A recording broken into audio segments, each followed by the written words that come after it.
if it's drinking, I want you to drink and really be present every moment that you're drinking. Really be present to the taste of the alcohol. Really be present to how you're feeling after you're drinking. Really taste the tequila. I never want to drink tequila again now. Exactly. And then I would, drink or smoke weed every night to come down. And then every weekend I was just doing like a bunch of drugs and going out dancing and just like rah, right? Right. And I think a lot of people in my network can relate. A lot of people that can relate to that. They're using a substance for a reason. It's not just that they like to have fun, right? Being able to connect with yourself and your body and your sensuality, because like often in substance use, we have a little bit skewed vision of pleasure.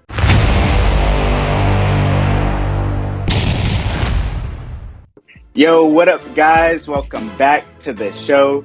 Today we have on Arianna Macartney, and I came across her Instagram profile, and she has some pretty interesting things she does with clients. So why don't we get into it? Why don't you tell us a little bit about what you do for people? You have something called the Intuitive Sobriety Method. Is that correct? Yep. And that's in the process of changing a little bit, but what I do with folks is, I'm a naturopathic doctor. And before that, I did a lot of recovery coaching. I have my own history and story of moving through addiction and getting sober and finding it really, intuitively, right? Like I set out on my journey to heal my depression, actually. And this was back in 2015, 2016, and I stumbled across microdosing. Right. And so I actually began a microdosing protocol, and that led me to getting sober in a very intuitive way and finding access to joy that I hadn't experienced in years. And that whole process kind of led me into going back to school for naturopathic medicine and, wanting to help people through that same process. And so it's really interesting it's funny how the universe works, because, now I'm a practitioner, and I lead folks through, a process of healing that is intuitive for them and allows them to let go of substances from a place of compassion and curiosity versus like shame and judgment. And using these, entheogenic medicines and, the functional medicine tools helps the process be so much easier and more effortless than just like trying to white knuckle your way through sobriety. Right. Awesome. Like I said, guys, fascinating. So I had to bring her on the show. So I want to get more into both your story and maybe some of your clients' stories, the things that you've seen. But for the people out there that have no clue what microdosing is, like you mentioned, you stumbled across it, right? So for those people, what is microdosing by your definition? Yeah. So microdosing is taking a very, very, very small amount of an entheogenic medicine, and usually like a plant medicine, and that would in high doses induce like a psychedelic journey. And so, they're doing a lot of studies with at Johns Hopkins and studying these medicines for helping, end of life, helping depression. And it's interesting, there's not a whole lot of studies on microdosing yet, but it's basically, taking a very, very, very, very, very small amount of an entheogenic medicine so that you're not exactly feeling altered per se. So a microdose should feel like a subtle uplift in mood, enhanced awareness, and maybe a little bit feeling more creative. And doing that process over the span of, a couple of months what it does is it allows this bridge to begin to form between the subconscious and the conscious mind. And so patterns that are deeply ingrained from our subconscious, right? Like 95% of everything that we do in a day is governed by the subconscious mind. And so if we're looking at healing, if we're looking at healing anxiety, healing depression, healing trauma, healing addiction, like we've got to access that subconscious. And so microdosing allows for this nice, slow process of slowly becoming aware of different things that allow us to shift and change in a way that's a little bit less disruptive, I'll say, than say like a mega dose of a medicine, which it can be like, oh my God, I had all these like, you know, spiritual realizations and realizations about myself. And then it's like, okay, how do I integrate that into my everyday life? And microdosing, and microdosing allows for that. So, yeah. No, yeah, I've been there on the flip side, the opposite side of microdosing. But so I spent time in Silicon Valley, and I've heard, I met one guy who was microdosing a lot, but he was kind of wigging out, like it seemed like to me on a daily basis. So how often do you suggest your clients, practice microdosing? Because that's what I've heard in Silicon Valley, like you said, unlocking the subconscious mind, and they're trying to come up with these crazy tech ideas and that type of thing. They may have heard Steve Jobs has done it before, and he's done psychedelics and came up with a bunch of ideas that way. But for your clients, what do you suggest? Like, what does the microdosing look like? You mentioned a 3-month basis, right? So is that microdosing every day? So there's different protocols. So Paul Stamets, a well-known mycologist, has a protocol. James Fadiman, who is, big in the psychedelic field, he has his own protocol. So it really depends on what is going to work for the client, right? The James Fadiman protocol is once every 4 days. So like 1 day on, 2 days off, 1 day on, 2 days off. Versus the Paul Stamets protocol, I think is 4 days on, 3 days off. So what I lead clients through is like really getting to know their body and tuning in and asking what their body needs, right? And that could look like the James Fadiman protocol, or it could look like something else. And I love working with this medicine too, because it brings more presence and intention and attunement to somebody's body, and really having to listen and check in and say like, okay, what does my body want today? What feels good for me today? And so it's going to look different for everyone, right? And yeah. Interesting. So let's get into a little bit of your story now. And you mentioned you discovered this around 2015, 2016, right? How did you discover this? Was it just something, you saw online or heard from a friend? Yeah. So, I was deep in the party scene. Right. And I was deep in the trenches of partying for like 4 days straight every week. And I had partied a lot with psychedelics, with, LSD, with mushrooms, with a lot of other ones, so I had that experience with them. And, I was getting to a place in my partying and my mental health where it just wasn't sustainable anymore. And I was, using Adderall every day during the week to get through the day. And then I would, drink or smoke weed every night to come down. And then every weekend I was just doing like a bunch of drugs and going out dancing and just like rah, right? Right. And I think a lot of people in my network can relate. A lot of people can relate to that. Yeah.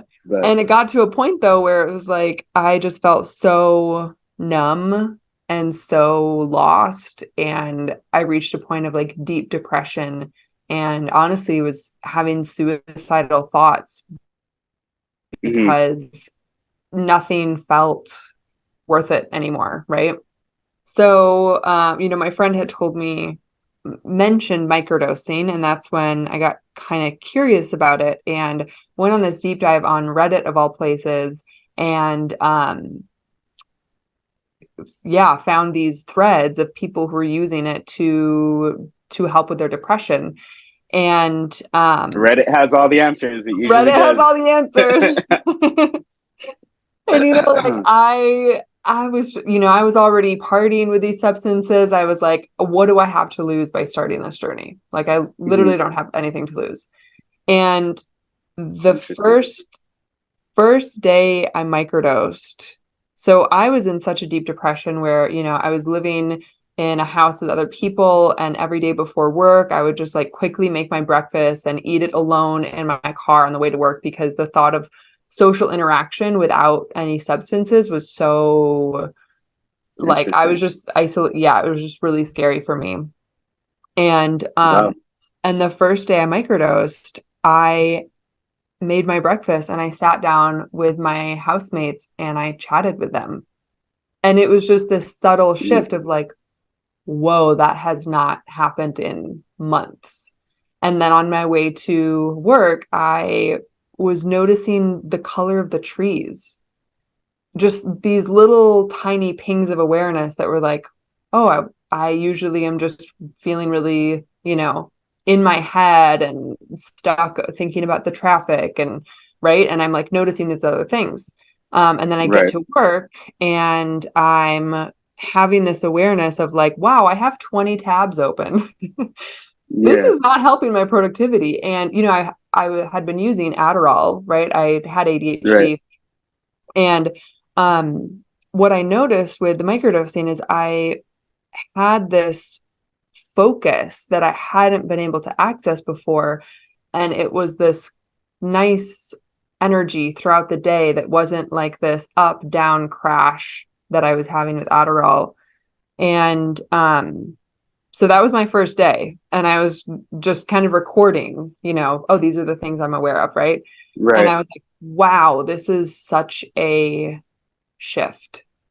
And so that's when I just kept going and following this protocol and, doing my own deep dive journaling. And that's when I really started to realize how I was using all of these substances to escape myself and try to solve my anxiety, try to solve my depression, try to solve my social anxiety, like with, cocaine, with drinking, with this. It was like, oh, each one of these drugs or substances is solving an issue for me. And through that process, I realized I'm like, but I have all of the answers within, like everything is coming from within. And it was that process. Yeah. It was that process of awareness that, led to this awakening of being able to make a shift and make a change. Because prior to that, it's like, I just knew I was depressed. I didn't know, why really. Okay, so I have an interesting question here. So, you're going out, right? You're participating in these substances and you're pretty much, every day, every night going hard, right? Going hard in the paint. So, a lot of people in my network, in the nightlife network, a lot of us go out, but we don't abuse, or for a week, we may go out for a week straight because of what we do and not touch alcohol at all, no substances, right? So pretty much for us, we don't have a problem with not drinking or participating in any of the activities while also going to the party, right?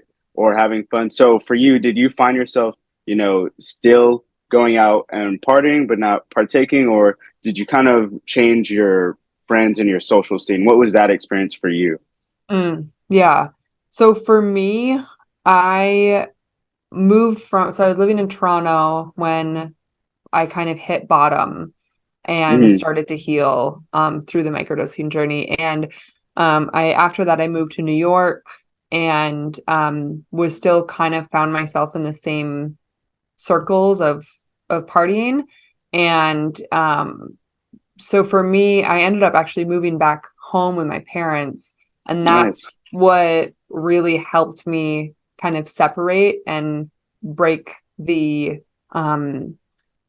that shift, because I think like my environment was so had such a big impact on my actions. And for me, I Hmm. had to take a step away from nightlife, from partying, from going out and dancing for a good while and allow myself to like find my center again. And it's interesting. It's like in the last year, I've now, I would say maybe last year, last 2 years, I've been able to like go out and go dancing. And, you know, I love dancing. I love music. I love that energy. And it's now just in the recent 2 years that I've been able to do that and feel like I'm not going to get sucked back in, if that makes sense. Right, right. Like you're in control, right? No, but that's definitely refreshing. Taking a step back, moving back in, with your parents, right? Yeah, because being, surrounded by a lot of nightlife activities, I see people just completely leave the scene, right? Because they need to. They need to get out of Vegas. Like they're going down a dark path. So no, I fully support anyone taking that break. And speaking of taking that break or sobriety, right? Like I mentioned, I have a lot of friends who do what I do in the event space who are pretty good about shutting it off, right? But I'm sure you come across clients that come to you for this exact reason. They can't just shut it off, right? So, what are some of the things you see with these clients? Or before we get into that, think about that. But when was the point when you figured out, hey, I can help people with this stuff? Mm, I think it was maybe like 2 years into medical school. And I was just letting my own process through sobriety simmer, right? Like I didn't go to AA, I didn't go to rehab. And so I knew Hmm. that I had followed this alternative path. And I knew that I wanted to help others who wanted to follow an alternative path. And so it was like 2 years into medical school, maybe when I was like really letting it percolate and really letting my own process and that path that I took percolate. And then when I started working with clients, it was really like listening to them, because, you know, not everybody's in the party scene. Some people are just Hmm. drinking every night, right? Or Hmm. like smoking weed every day to kind of help manage their emotions. And so it's been really like a process of both listening to my clients' process and, you know, studying more and learning on my own about the subconscious, about trauma, about the body, like about how we use these things to escape. Because I see the most of the people that I work with and the clients that I see, it's like they're using a substance for a reason. It's Hmm. not just that they like to have fun, right? It's like they are Right. trying to numb something. They're trying Hmm. to get some sense of relief from some sort of pain that's in their life. And um, so, yeah, so it's a process of healing that pain and healing what's underneath. And then the substance becomes less necessary. Right. Yeah. So I was looking at your content and I forgot this woman's name, but you said, maybe you made up a name for her, right? Maybe it was one of your clients. You said, she was drinking every day. She was 40 years old. And why don't you tell the audience about, that story, or maybe a case study that comes to mind of one of your clients? Yeah. Yeah. Yeah. So I had a client who she was um drinking very, very frequently and really stuck and really like didn't know if she could ever she came to me wanting like complete sobriety, right? She's like, I've been Hmm. trying to get sober on my own for a long time. I have these like short stints of sobriety, but then I just go back into drinking. And then once I have one drink, I just have many, right? Hmm. And so I was like, great, we can do complete sobriety. And about a month into the process, um, she came to me and she was like, Arianna, I drank. And I was like, Right. okay. I was like, okay, let's work with it. What was happening? And over the next couple of months, what we learned was there was a lot of perfectionism and a lot of feeling like she had failed if she drank again. And that perfectionism and that like failure was this cycle that would perpetuate the heavy drinking. Hmm. And what we did, it was almost like inject compassion into that process. And she would come to me and say, like, the fact that I could come to you and say, I drank and have you not react or not say, like, Not judge her. Yeah. right, not judge her. She was like, the compassion from you helped me build my own compassion for myself. And so over the 3 months that we worked together, she was able to learn intuitively when she was drinking, like why she was really drinking in that situation. Hmm. And that, yeah, that really helped her be able to step away from alcohol as this necessary crutch.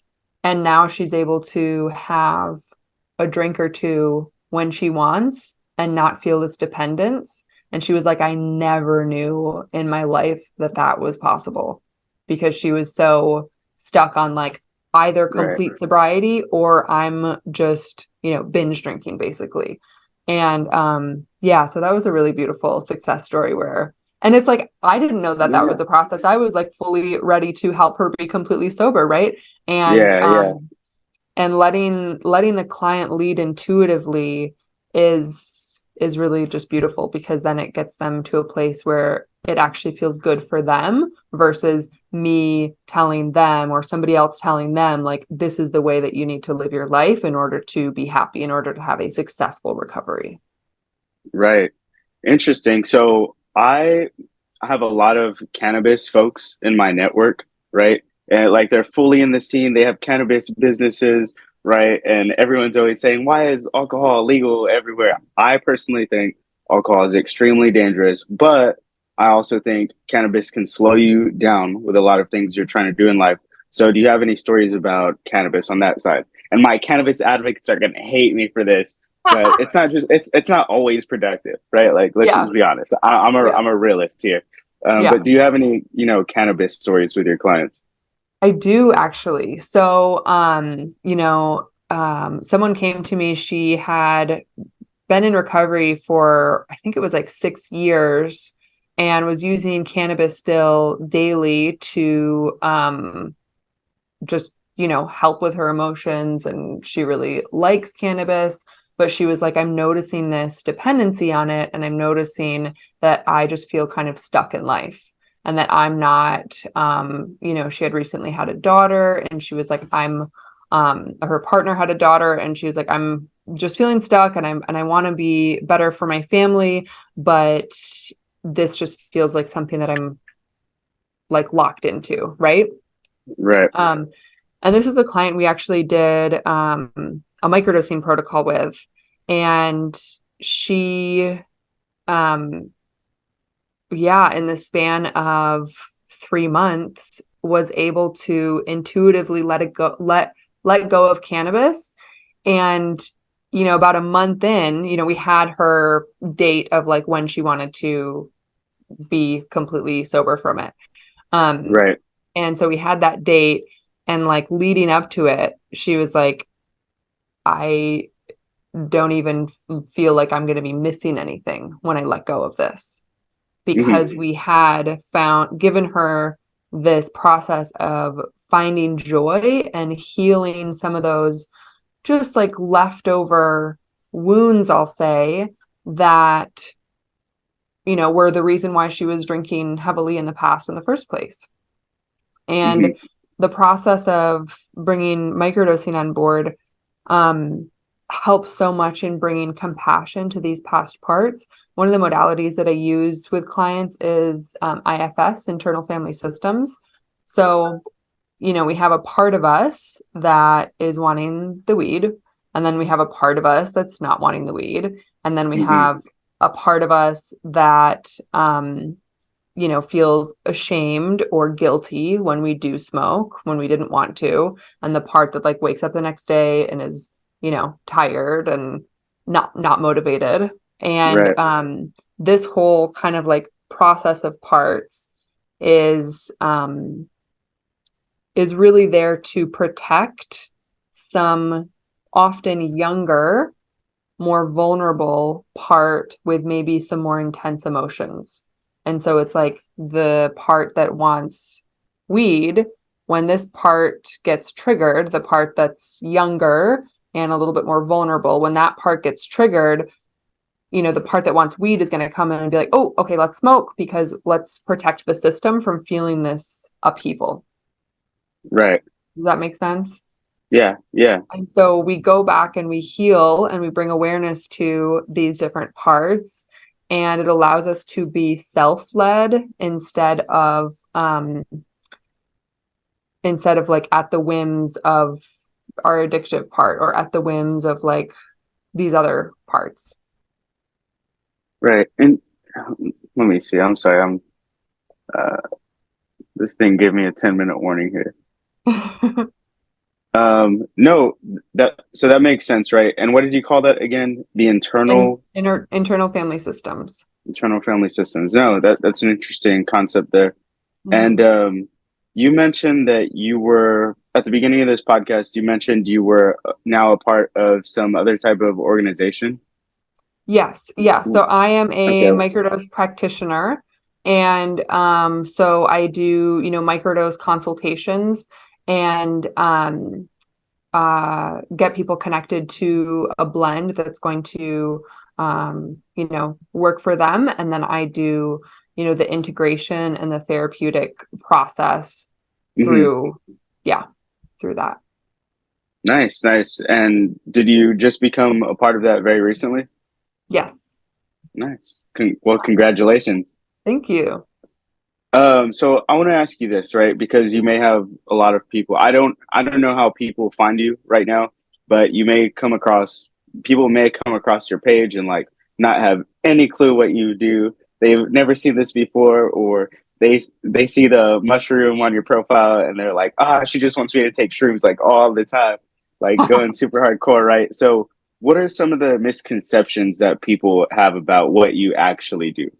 Because you do something pretty freaking interesting. Let's be honest. Yeah. I would say, I don't know. I think maybe people do have that, misconception that I'm just like, Solve it with shrooms. exactly.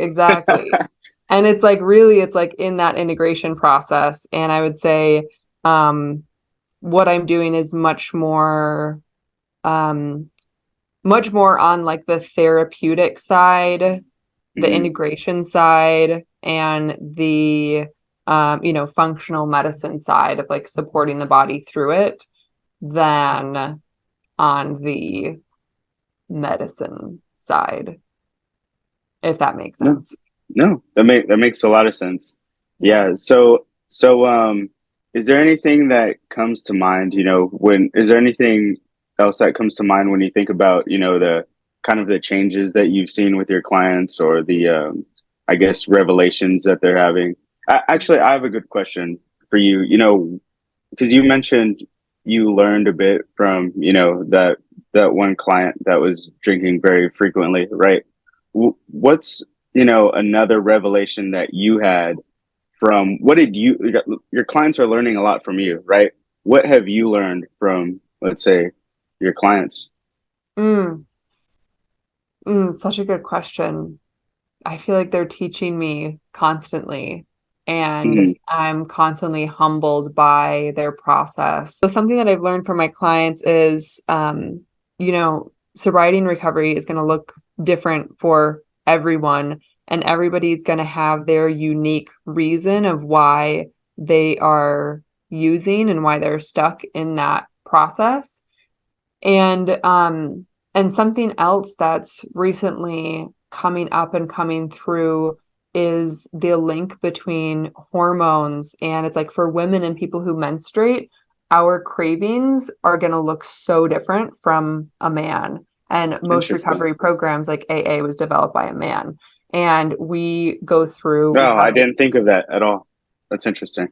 yeah. And so that's something that I am learning and actually putting more of that into my next group program that's going to be launching this October, is much more Nice. attunement to balancing the hormones and also the sacred sensuality piece. I think being able to connect with yourself and your body and your sensuality, because like often in substance use we have a little bit skewed vision of pleasure. It's like, oh, pleasure is this Interesting. thing that I have to seek out secretly because it's not okay. So I'm going to like just go binge on this drink or binge on this drug. And it's like when we can bring back awareness to the beauty and magic and inherent worth to our bodies, to our cycles, to our pleasure, that's only going to help our sobriety even more, or Nice. our That recovery. is, wow, that was really well put. Beautiful. Beautiful.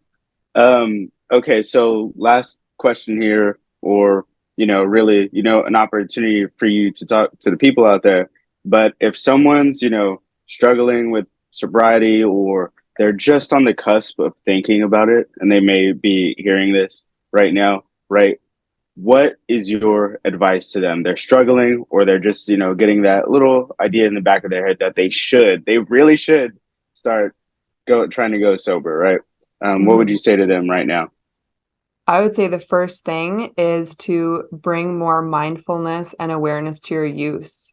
And try, if it's drinking, I want you to drink and really be present every moment that you're drinking. Really be present to the taste of the alcohol, really be present to how you're feeling after you're drinking, be present to how you're feeling the next day.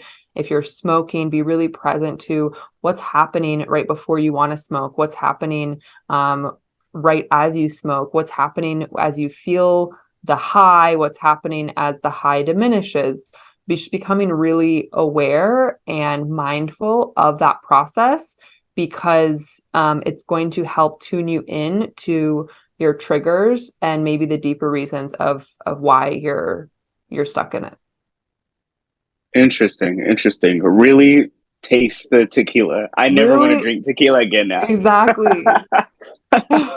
You're a hypnotist over here. Um, no, it was great having you on. Where can the people find you? Yeah, so my Instagram is at Dr. Macartney, AriannaMacartney. And be on the lookout for the launch of the next group round. It's going to be super juicy and it's going to be connected and it's going to be a whole lot of fun. So catch me on the gram. Nice. Thank you, Dr. McCartney. Thank you.